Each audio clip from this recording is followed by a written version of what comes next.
야, 뭐 걸그룹 누가 나왔는데 돈만 있으면 얘랑 밥 먹고 싶다. 야, 근데 300만 원 어떻게 됐냐? 오늘은 제가 변호사 일을 하고 있는데 친구들이나 주변에서 가장 많이 들어오는 문의 중에 하나가 내가 돈을 빌려줬는데 못 받고 있다. 어떻게 하면 받을 수 있냐 이런 문의인데, 빌려준 돈을 못 받을 때 어떤 대처를 하는 게 가장 효율적이고 효과적으로 받을 수 있는지 뭐 절차 방법을 설명드리는 시간을 갖도록 하겠습니다.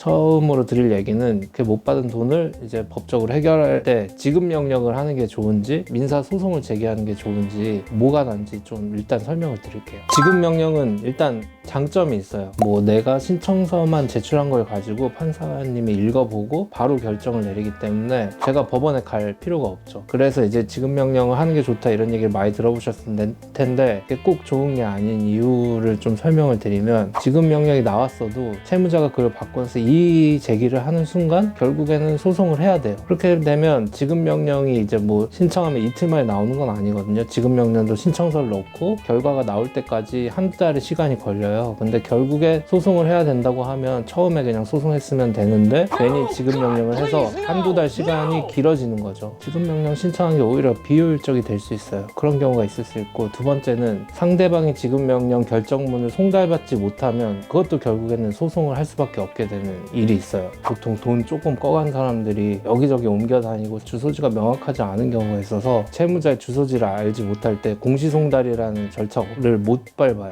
그러니까 공시송달이라는 건 이 사람이 어디 있는지 몰라서 송달이 되지 않을 때 법원에서 그냥 공시를 해놓고 나서 일정 기간이 지나면 송달된 걸로 간주해버리는 제도인데, 지급 명령은 공시송달이 안 돼요. 그렇기 때문에 채무자가 결정문을 받지 못하면 결국엔 또 소송을 해야 돼요. 그러면 지급 명령 신청하고 결과 나오고 뭐 송달이 안 돼서 뭐 이것저것 보정하고 하는 두세 달의 시간이 괜히 허비가 되는 거기 때문에 이런 경우에는 그냥 소송을 제기하는 게 맞아요. 지급 명령이 간단하기 때문에 좋긴 한데, 내가 이걸 신청했을 때 채무자가 반발할 가능성이 1%라도 있다, 혹은 채무자가 어디 사는지 확실치 않아서 서류를 못 보낼 가능성이 있다 하면은 굳이 지급 명령을 하지 마시고 소송을 하시는 게 맞다는 거죠. 비교적 친구들 사이에서 소액인 경우를 전제하고 말씀드리기 때문에 그런 거는 변호사한테 굳이 맡겼을 때는 실익이 없을 수 있어요. 100만 원 빌려줘서 100만 원 받으려고 하는데 제가 110만 원 내놓으라고 하면 이거 왜 하나 싶으신 거죠. 그러니까 그런 거는 이제 나홀로 소송을 진행하셔야 되는데, 그럴 때 어떤 걸 써야 되냐 이걸 좀 말씀을 드릴게요.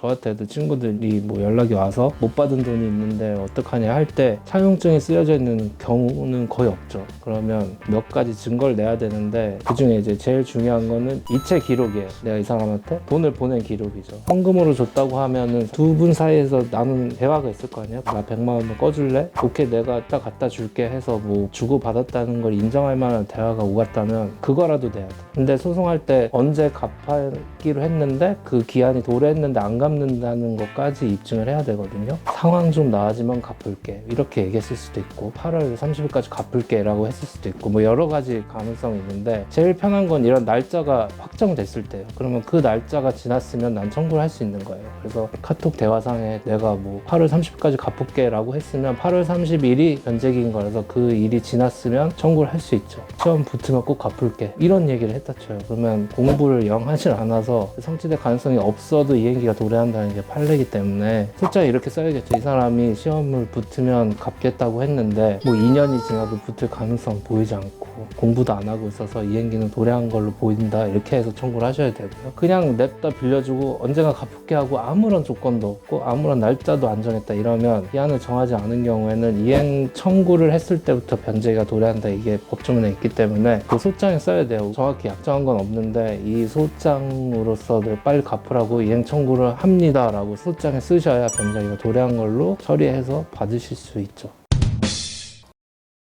네이버에 전자소송이라고 검색하시면 회원가입 절차를 밟으실 수 있고, 회원가입을 하시고 공인인증서를 등록을 하시면 나 혼자 소송을 진행할 수 있어요. 그걸 누르면 뭐 이런 거 쓰는 칸들이 나와 있는데 청구 원인이란 칸이 있어요. 거기에 제가 지금 드린 말씀을 쓰시는 건데 법률적 조언 없이 쓰시긴 조금 힘들어요. 그런 게 애매하시다 하면 저한테 전화를 주시면 소송을 진행하실 때 어떻게 쓰셔야 되는지를 좀 안내를 해드릴 수 있으니까 참고하시면 되고, 종이로 그냥 써서 내실 수도 있는데 사실 그건 되게 불편해요. 소송할 때마다 계속 등기를 붙이든지 법원에 가야 되는데, 최근 우리나라는 전자소송이 굉장히 발달을 잘했는 나라라서 그런 전자소송을 이용해서 나의 못 받은 돈을 꼭 이제 받으시길 바랄게요.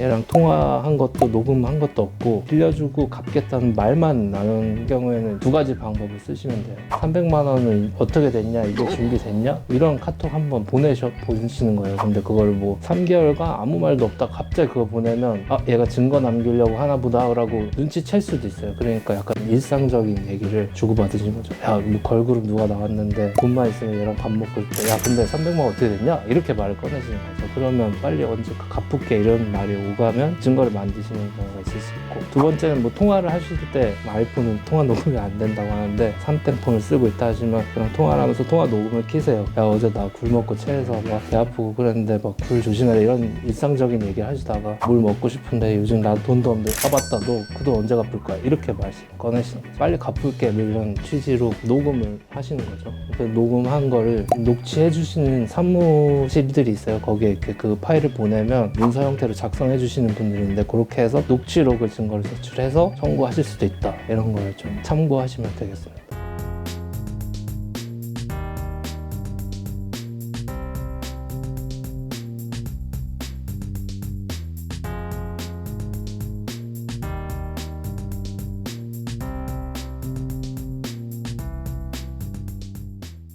아는 변호사가 없거나 그 변호사가 무뚝뚝하면 저한테 연락 주세요.